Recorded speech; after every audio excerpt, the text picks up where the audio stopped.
नमस्कार, welcome to honest life coach. और आज मैं आपसे शेयर करूंगा हाउ टू बी कॉन्फिडेंट।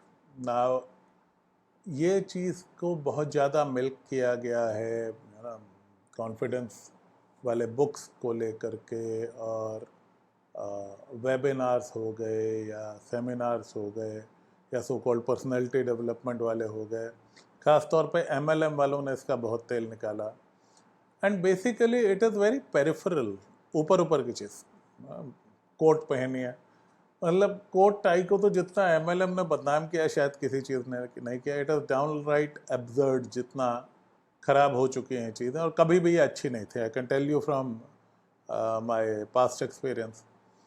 सो इसमें they create an empty shell of a man, जो कि बाल बाल बढ़िया बना लिया, टाई पहन ली। सबसे पहले तो हिंदुस्तान की गर्मी में कोट टाई आप शायद 2-3 महीना पहन सकते हो, उससे ज़्यादा पहन नहीं सकते। प्लस टाई मुझे थोड़ा ना गुलामी का प्रतीक लगती है। मैंने अपने कॉरपोरेट डेज में भी कोट मुझे पसंद था, मैं सर्दियों में पहनता था, बट टाई मैंने कभी नहीं लगाया। Even if there was a client presentation और something, I would avoid a tie. मैं बस कोट पहनता था और उसमें चला जाता। But most of the times T shirt is my favourite thing. उसके बाद में बॉडी लैंग्वेज का पूरा इंडस्ट्री है कि साहब आप हाथ मिलाएं तो इस डिग्री पे आपका एल्बो बेंट होना चाहिए और कमर इतने डिग्री पे स्ट्रेट। आप क्या करेंगे, वो साथ में डी लेके घूमेंगे कि इतने डिग्री है ना या नहीं सर, एक सेकंड रुको मैं एक डिग्री आगे पीछे कर लूँ। That's all nonsense, that share nonsense. पहली चीज़ तो ये समझिए कि ये सब पेरिफेरल चीज़ हैं। If you have the core content तो आपका कॉन्फिडेंस अलग दिखेगा। If you do not have the core content तो आप कितनी ही तरक्की कर लें, कितने ही कपड़े पहन लें, कितनी ही शेव करा लें, कितना बाल डाई कर लें, यू वॉन्ट हैव दैट। सो अब मैं आपको एग्जांपल देता हूँ। आप स्कूल में जाते थे, किसी सब्जेक्ट में आपको सब आता था और किसी सब्जेक्ट में कुछ नहीं आता। दोनों टाइम अपनी यूनिफॉर्म ही पहनी होती थी, राइट? और सेम क्लास में बैठे बैठे सब्जेक्ट चेंज होता था, कॉन्फिडेंस चेंज हो जाता था। I was a whiz at my English and history class, and I sucked at my math class. Okay, so it is about knowing, it is about clarity, it is about certainty. Confidence की माँ है certainty, और certainty की माँ है clarity. So if you are clear about what you are doing, there would be a sense of purpose, a sense of certainty, a sense of knowing, जिसको हम confidence बोलते हैं। अब ये कंटेक्चुअल भी होता है। अगर आज लेट से मैं किसी लिटरेचर ग्रेजुएट जो शेक्सपियर का मास्टर है, उससे मैं अगर हेमलेट पे एक कहानी सुनाने को कहूँ तो वो बहुत प्यार से सुना देगा। विजा भी मैं उसको एक फिजिक्स की इक्वेशन दे दूं तो शायद उसकी समझ में नहीं आए, लिखा भी हुआ वो लेटर्स भी नहीं पहचान पाए, forget about saying other things. Similarly एक साइंटिस्ट को अगर मैं एक फिलोसॉफिकल या एक लिटरेचर वाला चीज़ दे दूँ, it will make him awkward, जबकि वो बहुत हाईली इंटेलिजेंट लोग हैं। सो ये कंटेक्चुअल भी होता है। बट जो सबसे स्मार्ट लोग होते हैं उनकी मैंने एक खासियत देखी है, दे would always say I don't know. If they don't know, they are very sure that they don't know. इस चीज़ पे मैं आपकी तवज्जो चाहूँगा दोबारा से। If they don't know, they are very sure that they don't know. They don't bullshit you, they don't try to fake it till you make it. ये सबसे गंदी एडवाइस है।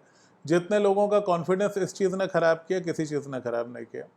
और जो लोग बकैती करते हैं ना, नहीं आता बट दे शो ऑफ, या अपने नीचे वालों के आगे कुछ भी वो तुर्रम खान बनते हैं, विद इन वीक्स मैंने उनका सारा तिलस्म कोलैप्स होते देखा है। सो confidence is based on knowledge, confidence is based on competence, confidence is based on context. कुछ लोग बाय नेचर थोड़ा घबराते हैं, वो उनका पर्सनैलिटी है, कांट हेल्प।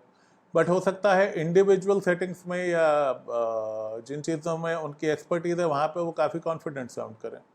कुछ लोग पब्लिक स्पीकिंग में बहुत स्ट्रांग होते हैं। मैंने हज़ारों लोगों के सामने स्पीचेस वगैरह, प्रेजेंटेशंस वगैरह दिए हुए, मुझे कभी डर नहीं लगा, thanks to my teachers back in school.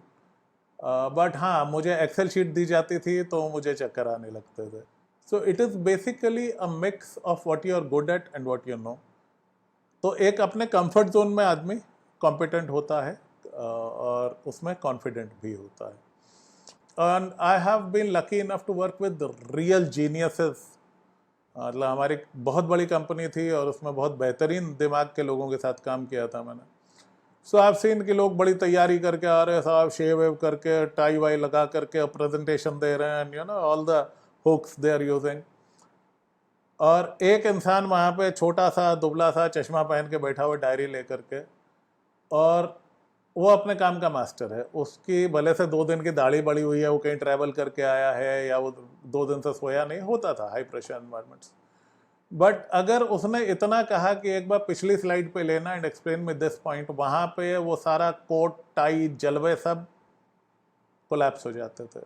ऐसे लगता था गुब्बारे में से हवा निकल गई। और वो आदमी जिसके 2 दिन की दाढ़ी है, बाल बिखरे हुए हैं, कॉलर कहीं जा रहा है क्योंकि वो फ्लाइट से ही सीधे ऑफिस आ गया, that my new is shit. Okay, so वो इतना कॉन्फिडेंटली उसके बाद में उनको छीलना शुरू करते थे कि 2-5 मिनट बाद वो हाथ खड़े करते थे, sorry sir will get back to you, और वहीं पर उनका प्रेजेंटेशन रिजेक्ट हो जाता था। सो पेरिफेरल से बाहर चलो, ठीक है, आइसिंग ऑन द केक से बाहर चलो। Cake is more important, icing is good to have, right, but वो आइसिंग है, वो बाहरी आवरण है, वो पेरिफेरल है। कोर जिसका मजबूत है उस आदमी को हराना बड़ा मुश्किल है। उसको नहीं पता तो फ्रैंकली बोल देगा साहब नहीं पता मेरे को, and people would respect that कि ठीक है यार ये क्लियरली बोल रहा। हाँ, अगर किसी ने मूड बना रखा आपको हड़काने है, that's a different thing, but most of the time people respect that. So my first advice, know your shit.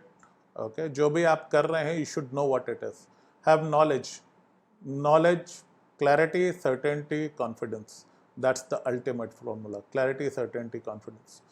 सो अगर आप कॉन्फिडेंट बनना चाहते हैं, पहले उसी चीज़ पे मुंह खोलिए जिसके बारे में आपको कुछ पता है, जिसके बारे में नहीं पता वहाँ हवा में तीर नहीं मारे।